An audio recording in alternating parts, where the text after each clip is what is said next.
never a dull moment at Fugitive Motorsports.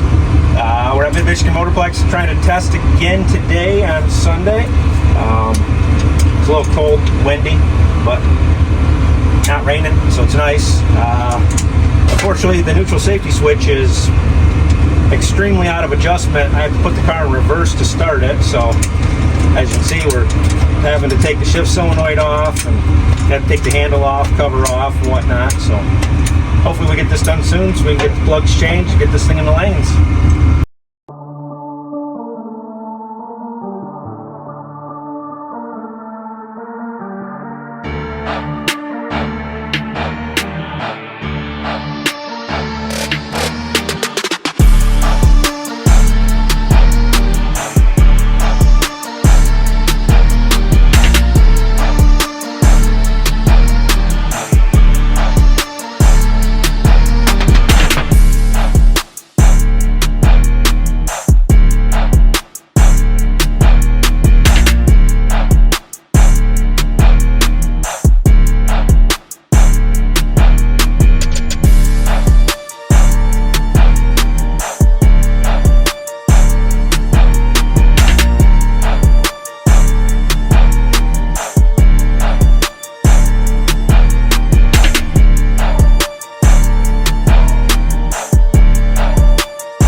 Like you seen, we got the neutral safety switch adjusted the best we could, so that's working.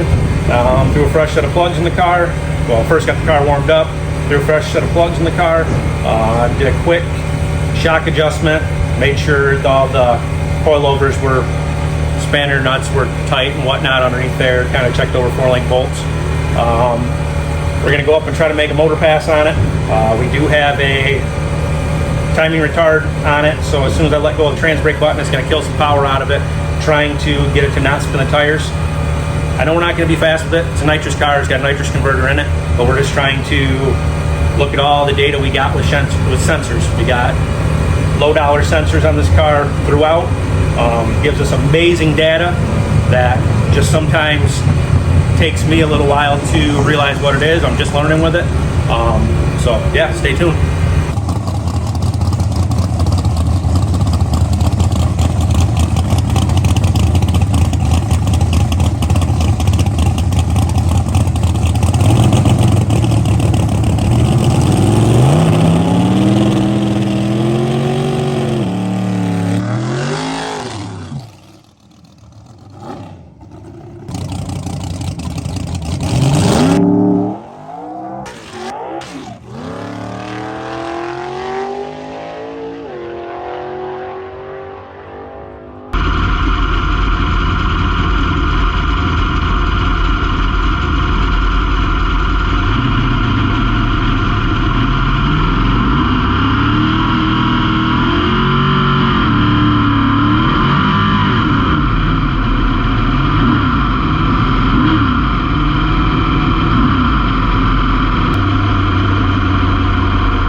Alright, so as you guys just saw, we made our first test pass of the day and didn't go so well.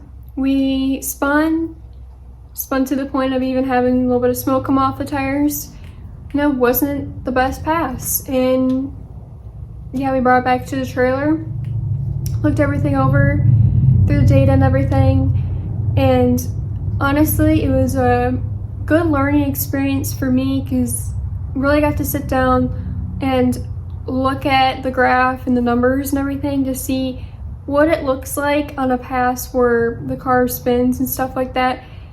And it puts into perspective of, hey, this is what happened and this is what the numbers and what the graph says happened. So it was a good learning experience for me to be able to see that visually on a graph and to see what was going on. So also got just getting more familiar with the technology side of the car. All these cars are different technology wise, so it's kind of learning each one of, hey, this is what this application does, this is what this one does, this is what this graph looks like compared to this one, and all that stuff. So definitely was a learning experience. I feel like we have a pretty good knowledge on the technology side of the car now, which I'm very happy about. And we brought the car back up to make another pass, as I will show you now.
our second pass of the day, which this ended up being our last pass of the day, because we just decided it wasn't worth it to keep beating our heads against the wall with how windy it was.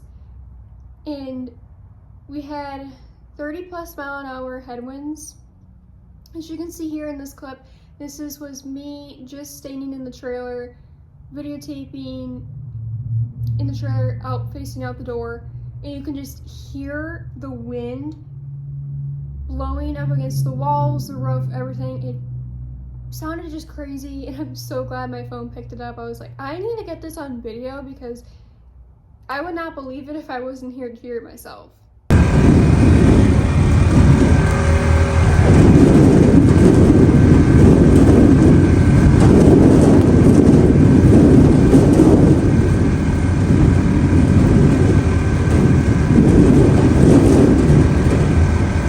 So as you guys just heard, yeah, that was some crazy intense wind, and with that, we just decided that's just not worth it, because even going down the track, after he got out of it, he was like, I'm fighting the wheel, I'm having to turn and just fighting the wind, and we're like, yeah, that's just not worth it. We're gonna pack everything up, go home, come back out when it's less windy, because there's just no reason to be risking anything happening. And trying to get a tune set for the car to turn on the bottle and everything, it's not going to be accurate when you are going into a wind force that powerful. So if we went anywhere else or trying to use that tune, it just wouldn't work. So that being said, we've now come to the end of the video, which I hope you guys have enjoyed this video.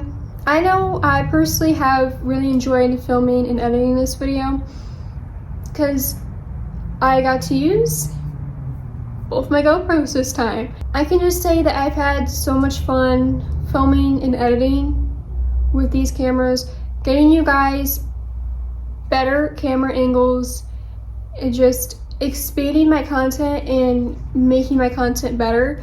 That's what I always strive to do, and I just feel so happy with how everything's going. And not only has these test sessions been for testing the car, it's also been for me to test out using this new equipment and, you know, trying to edit with these cameras, because it is a different editing style, especially with a 360 camera. So it has been testing for me, and I feel like it's all gone very well. We're going in the right direction with this car, and I just see it all coming together, and I'm just so excited for the season. And don't worry, there's gonna be more content coming with both the Camaros coming soon. I'm not sure which one's gonna come first yet. Who knows?